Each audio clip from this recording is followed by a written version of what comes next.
My name is Paula Moody, and I'm going to get us started on our session related to systemic racism in research. Thank you for joining us.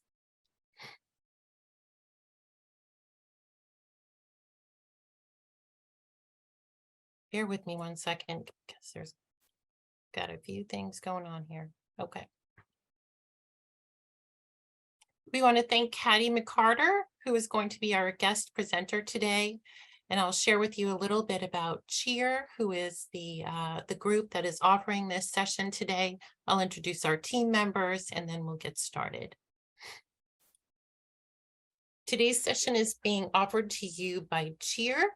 Our team is here to share with you information about how to reduce health disparities and health inequities in research specifically, and also how it relates to engagement with researchers and community partners. CHEER, the acronym stands for Community Health Equity and Engagement in Research. And the folks on the slide are part of the CHEER team. So my name is Paula Moody. I am a research project manager. Andrea Murray is the Director of Community Engagement for the CHEER team.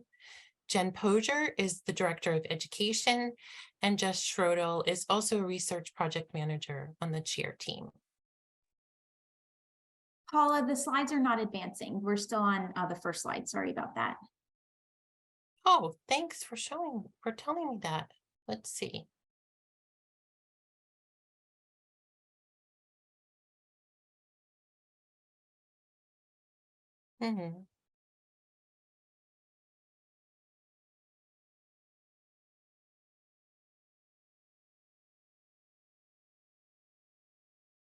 I can go ahead and screen share, Paula. That's no problem at all. Yeah, why don't we do that, please, Jen? Yeah, absolutely. So I'll stop share.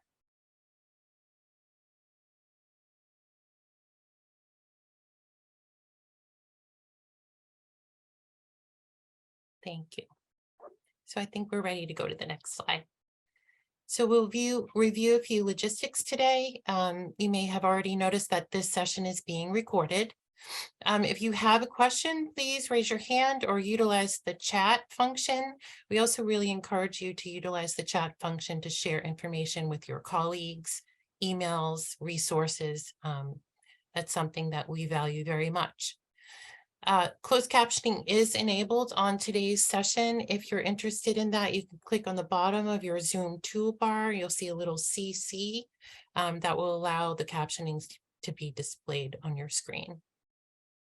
The presentation materials will be shared with you following today's session. Jen Poger, the Director of our Education component of the CHEER team, will put that together for you. Thanks. Just to give you a little bit of a framework as we go into today's conversation, Hattie's session back in February was related to systemic racism in research, and some of the key takeaways that Hattie really wanted to emphasize with us is that the delivery, access, health, and quality of healthcare in the United States for Black and Brown folks is not the same as it is for folks who are not of Black and Brown populations. Some of the graphics here on this slide display that, and the conversation that we had back in February was really rooted in how Black and Brown populations have very different experiences as it relates to healthcare and other social determinants of health. Some of the conversation that we'll have today will build off of this, but it's important to remember that all of the components of systemic racism also lead into an individual's overall health and well-being. Next slide, please, Jen.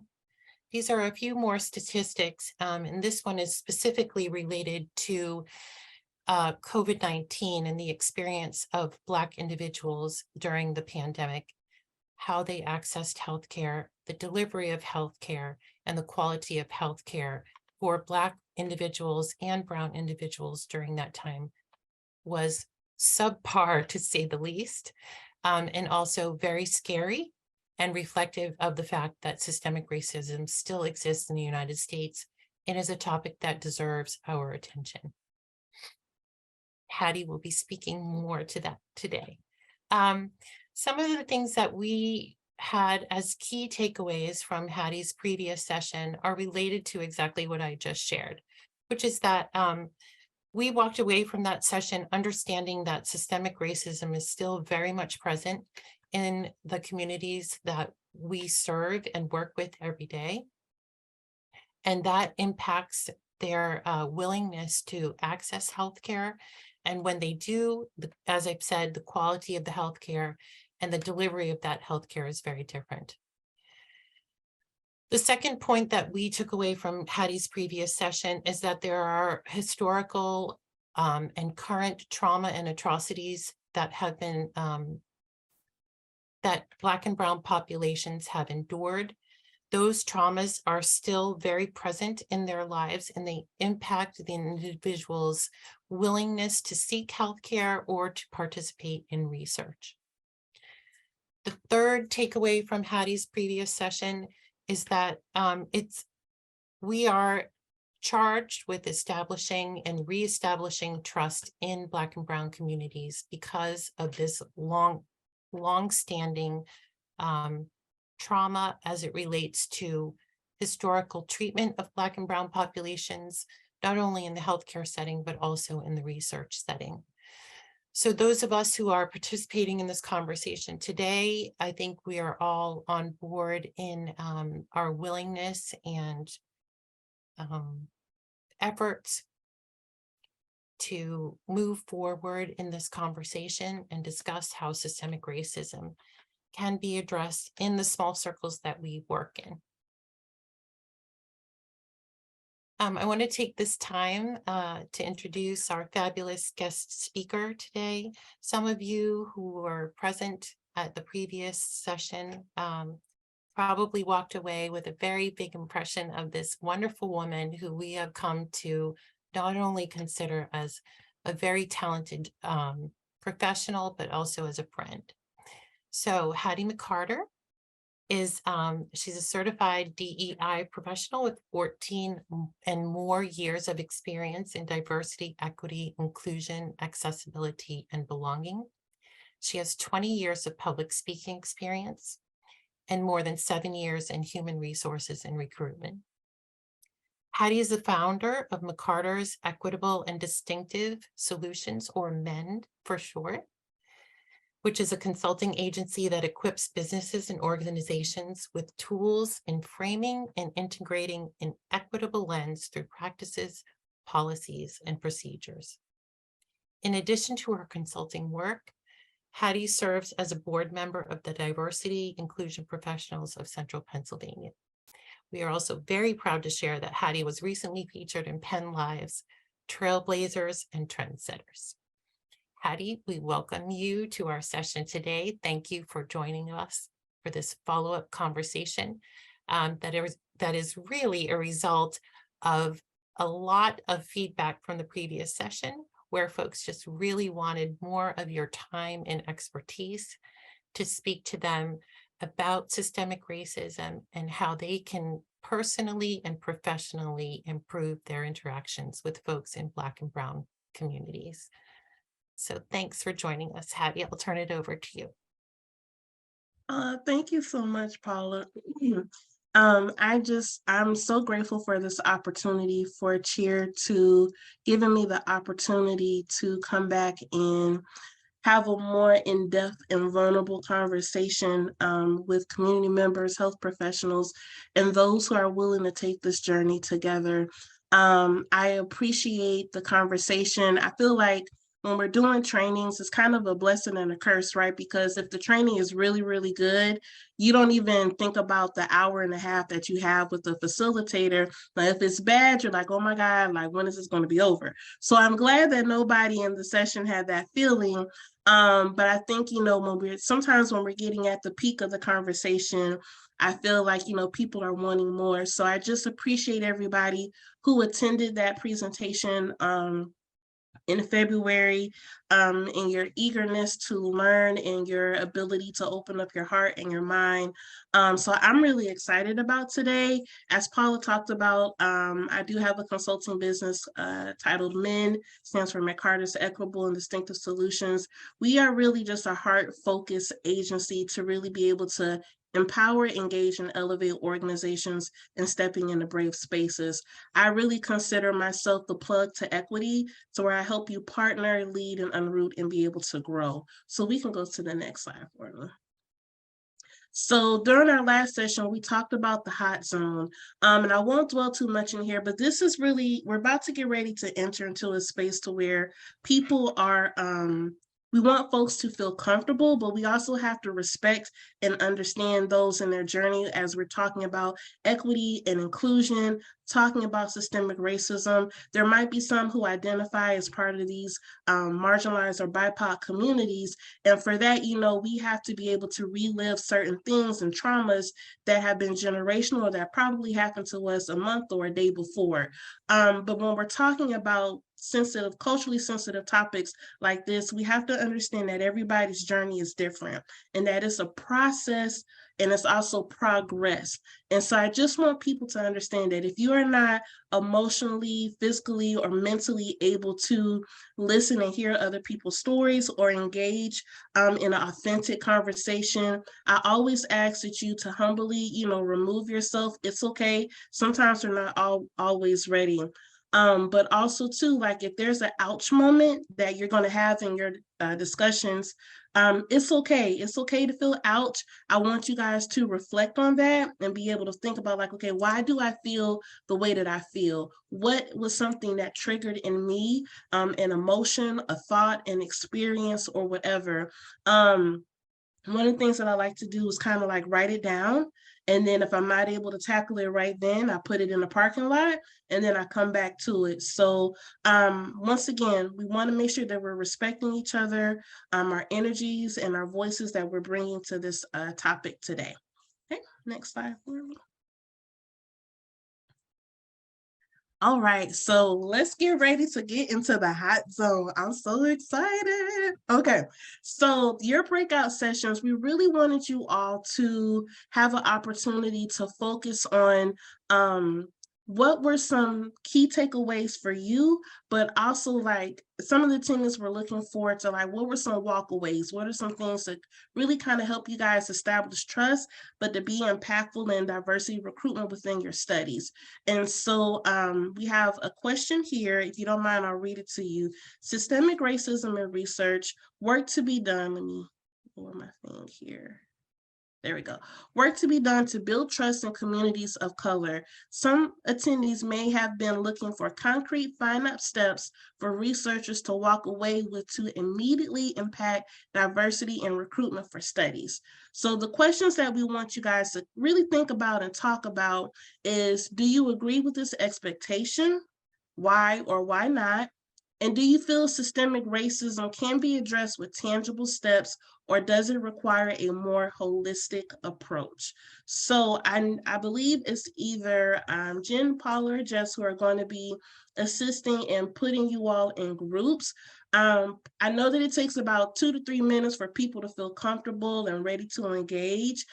So we're just asking for everybody to be a champion of change, but like be vulnerable and take the step and having and starting the brave conversation about what were some things that you really wanted to hear or to take with you, or if you did hear something, what was something that you applied immediately?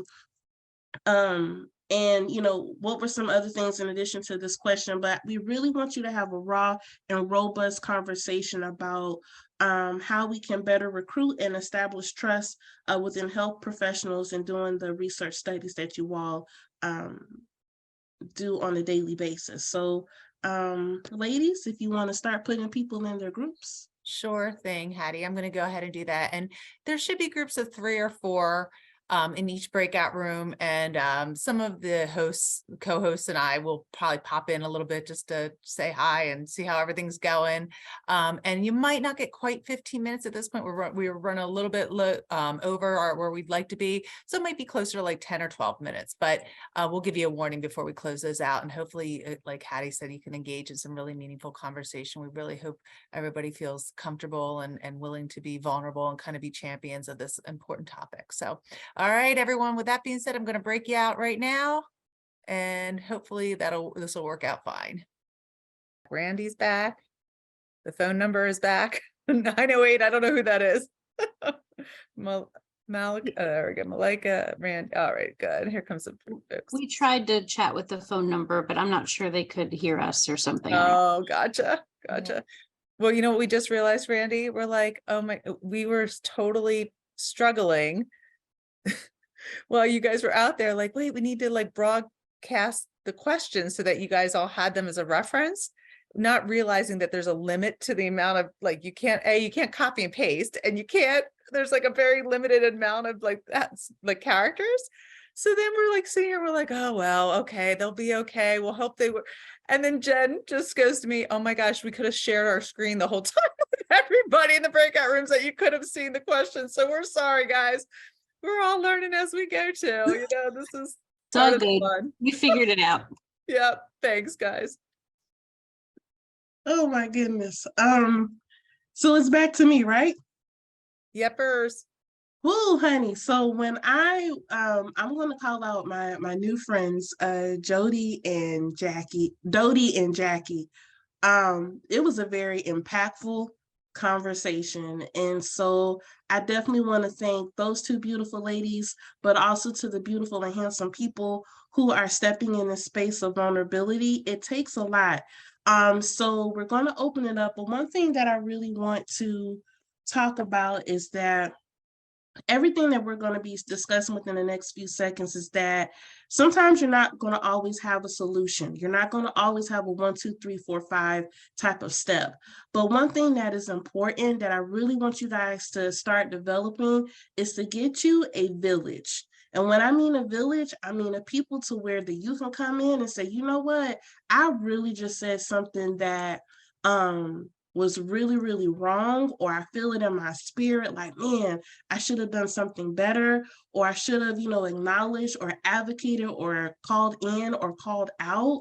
You need a village to have somebody to help you right your wrongs and be honest with you. So like, get you a hot village. So a humble, open, and transparent village. And I think that's really the beginning of establishing trust with your participants, but also trust within the community, with your other health professionals, and trying to do this work and just to be a better human being.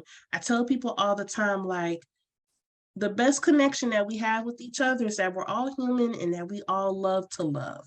We all want to be loved. Doesn't matter what we do, what profession or anything like that. So I definitely want to make sure that if that's a starting point that you're looking for, get you a hot village. Now, if somebody takes that, make sure you give me my credit. Okay, I'm on LinkedIn, Facebook, Instagram, all the above. But I definitely want to open it up. So there's a champion of change in your group who would like to start off the conversation. Please feel free to do that.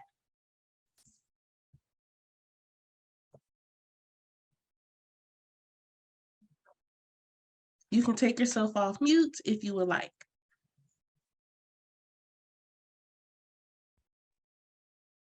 I'll go first. I think the best way to start making changes is just admit to your own ignorance and failings and say, I don't know the best thing to do here, or I'm not sure the best way to handle this, but here's the problem I see. Admitting your ignorance is not a weakness, it's a strength. Thank you, Jackie. I appreciate you. So throughout our discussion, we also talked about having a well of trust, which kind of correlates to your village, and being able to pull from that, but also having an understanding of, knowing that this is a process. It's going to take time. It's going to take a lot of nurturing. But Jackie talked about something called active unlearning. Being able to go in and actively unlearn a lot of the things that we were taught. I expressed, that there were some things that my parents taught me. And when I got older, I was like, did my parents just lie to me all these years? Were we not supposed to do X, Y, and Z? And so it's hard because you love them. So when people hate is taught, systemic racism, it's built in, it's taught to so many generations. And so when we really have the time to understand and unpack the truth, it's really, really hard to do that. And so I definitely want to appreciate Jackie for saying that. So anybody else? What were some things that you learned or resonated?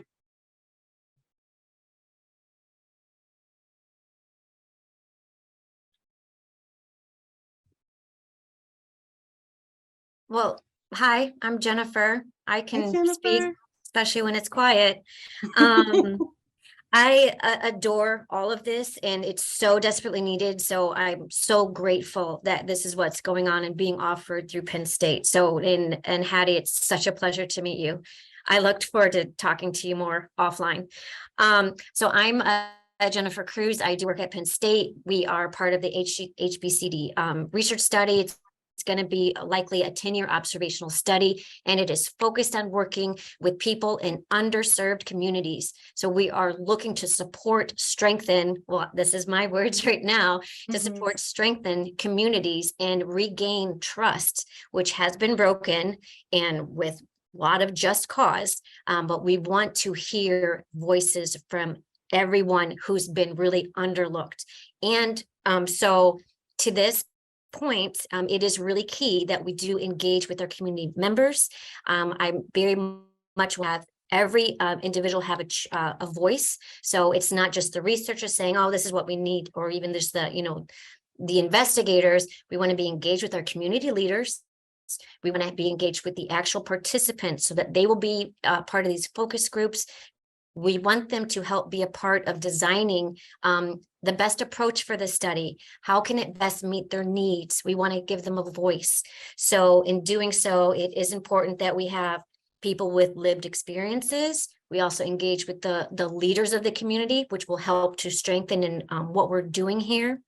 And keeping these in a safe space. So I know that we have to also recognize the vulnerability that the participants or research participants may experience. By doing so, we also want to affirm, what protections we have in place. We want to be vulnerable and honest with ourselves. It's so important that we demonstrate respect.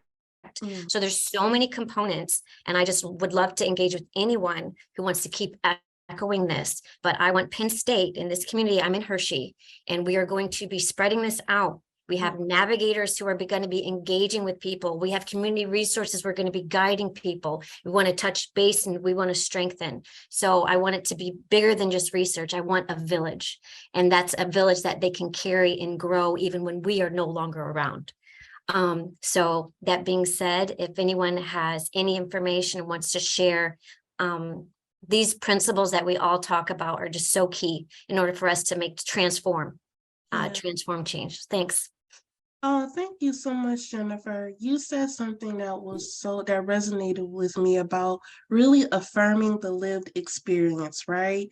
And a lot of times we as Black and Brown people, we're not looking for sympathy, right? That's not what we're looking for. We're looking for people who have an empathetic lens and understanding, and really affirming yes, you have racial trauma. Yes, you do not trust healthcare because of X, Y, and Z. And we are not expecting those of the dominant culture who get it. Remember what I'm saying, who understand and get it, to have such a plethora of knowledge.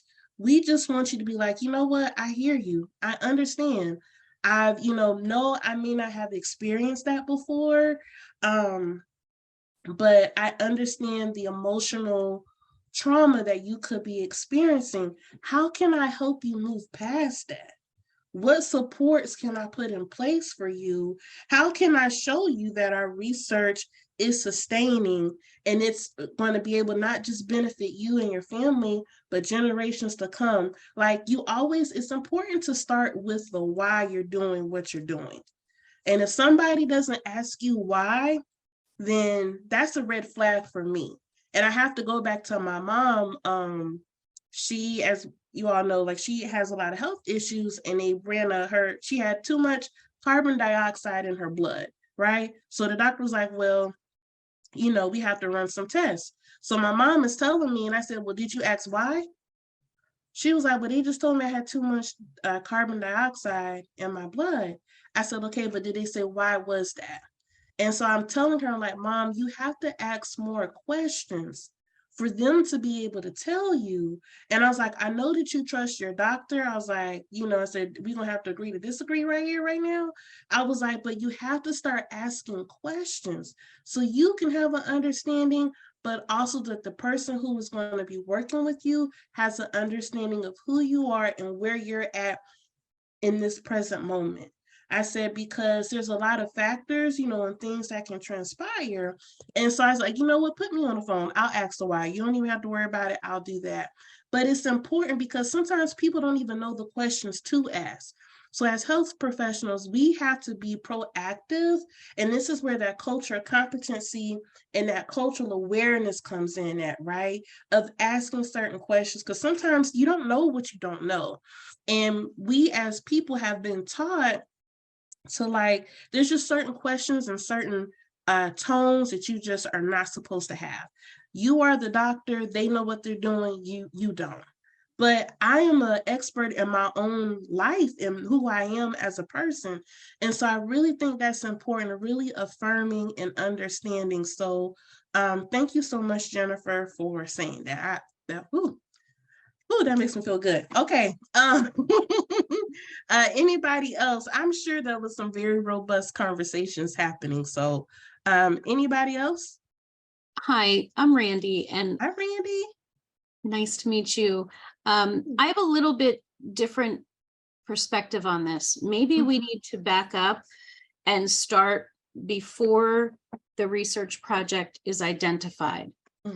And talk about, okay, we have these 6 things that could be studied. Why not approach our community members and say, what do you think is most needed, and what would you be willing to help us with?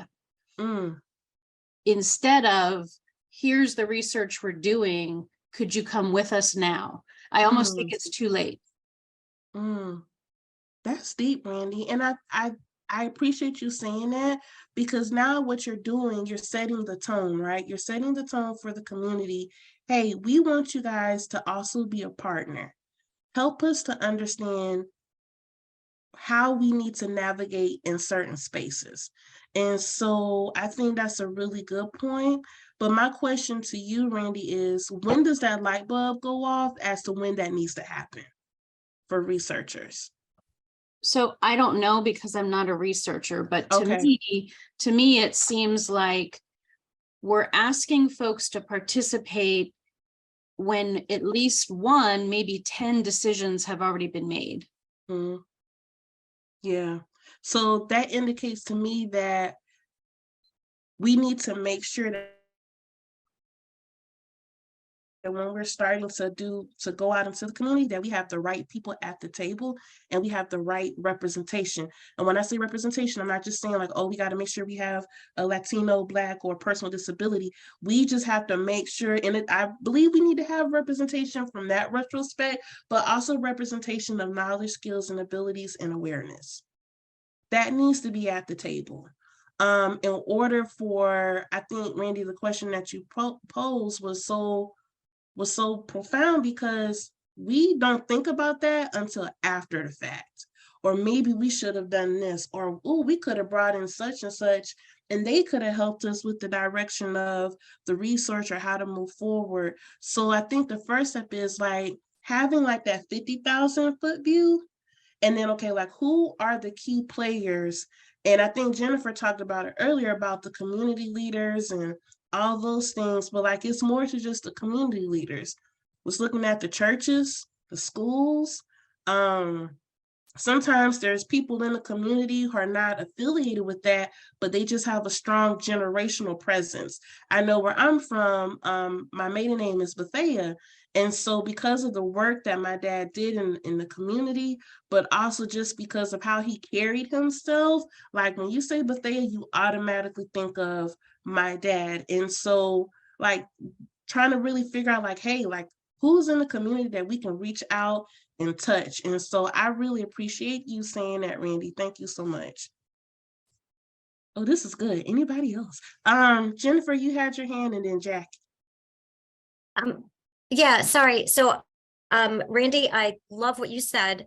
And so I apologize for my selfishness as well, because this is exactly what I want to be able to do here. So right now in our current study, which is going to be very big, we are piloting.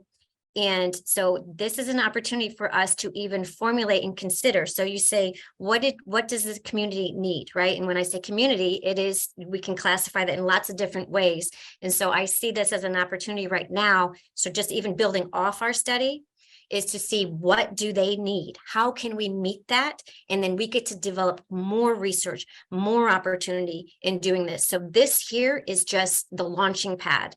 And so our next steps can be really to engage more and really get that direct impact. And that is where their voices are heard more. It's not just what the leaders say, and it is. And I really love your mention of the strong generational presence. That was great, because those are people who are not always, they're so big in the community. I'll stop talking, but thank you. You're welcome. Thanks, Jen. Jackie? I wanted to address the question of when to get it involved and why it's done this way. I'm not actively in research now, but I've done bench research in the past. A lot of the problems get baked in during grant writing, and funding is what makes it all work. So the grant gets written with certain objectives. You have to make your case to get the money. Then you have the money that you have to spend on what you said. So one thing that might be possible to do is make part of the grant application process require going to the community and having a section in the grant application where at least there's some broad strokes initiatives laid out by the community, and the grant builds on that, and then you can take it back to them. But the grants are what rules the world. I mean, you get the funding to do the research and you have to itemize your funding requests. So a lot of that gets baked in, and then you go to the community and said, here's what we're going to do. And they're like, why? So that's, if we could build it into the grant writing process, even by having grant applications ask for that, that might help nudge the needle. And that's my point. I write an obscene amount of grants myself with my team. Maybe the grant process is not okay, right? And those are policy issues. Those are policy issues across the board. So there is And make opportunity. racism baked in yet again.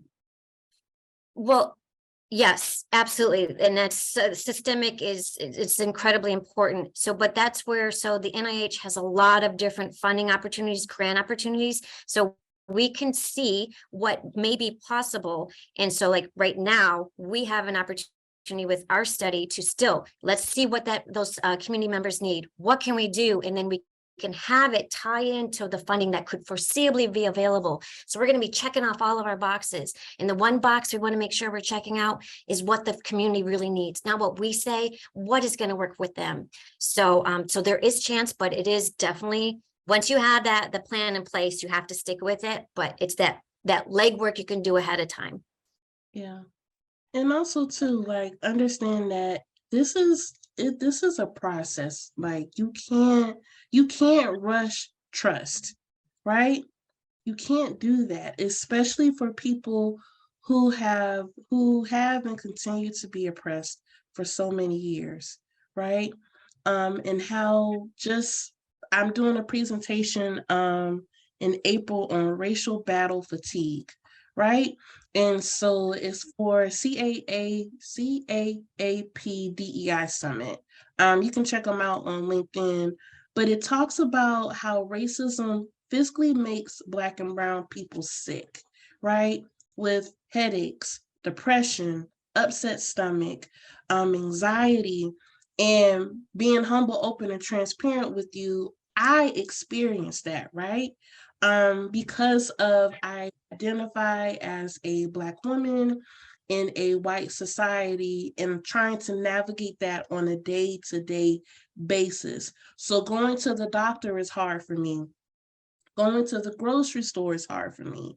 Going to public places at times, like my head is constantly on a swivel because I lack a certain trust within the community. I lack a certain trust of just how this world was built. Now I know that I'm doing my part, but like even having to show up every day is an uphill battle for some. So you also have to keep that in mind as well, that yes, it's okay to engage in a community, but like we as a marginalized society, we deal with so much. I can't even tell you how many prayers I have sent up to say, Lord, please let my husband come back home alive and well and in his right mind. Right? So you got to think about certain things that people just deal with. So like, you can't come in and say, oh, hey, I'm here for you. I know what's going on. I need you to trust me because we got to get ready to do this work.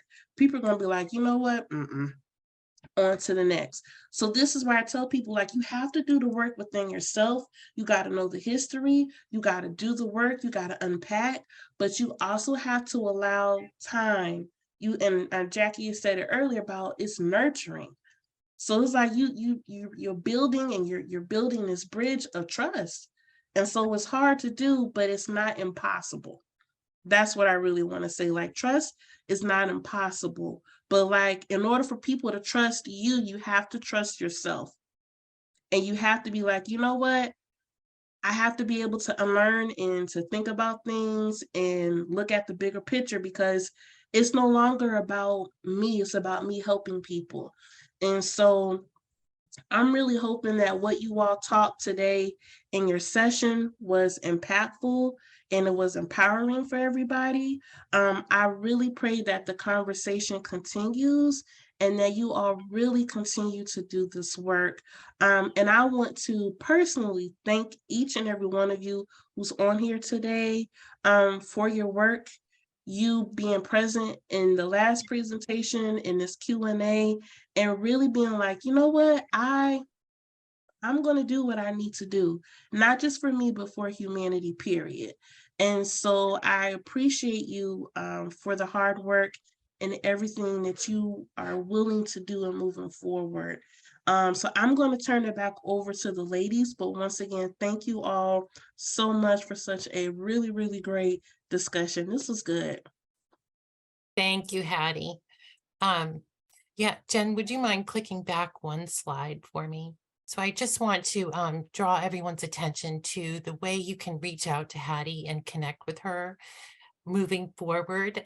Jennifer, I heard you say that you would like to connect with Hattie outside of this session. So that's exciting for us. As I said at the beginning of the session, we have come as a team to have the utmost respect for Hattie as a professional, but also on a personal level. We're so glad that she has come into our lives. So I have a feeling that you will feel the same, Jennifer, as you get to know Hattie even better. So we just also want to bring to your attention additional learning opportunities. There's one session that my colleague Jess is going to tell you a little bit about related to anti-racism and public health. Jess, if you could just give a quickie note. Yep. Just to let you know, guys, this is an awesome webinar coming up. Dr. Torian Easterling of Rutgers Med School is going to talk about advancing anti-racism in public health. And I put the link already in the chat if you want to go there to register for it. It's a free webinar. Thank you. For our team, the next cheer programming that we have is coming up at the very end of March, just in a couple weeks. This session is designed specifically for researchers, and it's a way for us to share with you some updated recruitment strategies. We have what I would call a relatively creative approach to research recruitment. And then we also have one that's a little bit more formal as far as utilizing a recruitment toolkit. and Emily Kissinger from our Marketing Communications Department in the College of Medicine will walk participants through the recruitment toolkit. So that's coming up. You're welcome to register and we would love to have you. If you're interested in reaching out to us, please use the email listed here, cheer@pennstatehealth.psu.edu. That will come to the attention of myself, Jess, Jen, and our colleague Andrea, who is our Director of Community Engagement. We check that regularly. So you can reach out to any one of us with questions about what we do as CHEER, future educational programming, and ways that we can pair community partners with researchers in the goal of advancing health equity and minimizing health disparities. So thank you very much for your attendance today. As I said, in the next couple of days, Jen Poger, who is the Director of Education, will put together some session materials for you, including this PowerPoint, where you can refer to moving forward and reach out to Hattie with any additional information that you need from her. I'm sure she would be happy to have a conversation with you. So thank you again for your participation. We hope to see you in additional sessions. Enjoy your afternoon. Bye. Bye, everyone. Thank you. Ladies, do you want me to stay on for a little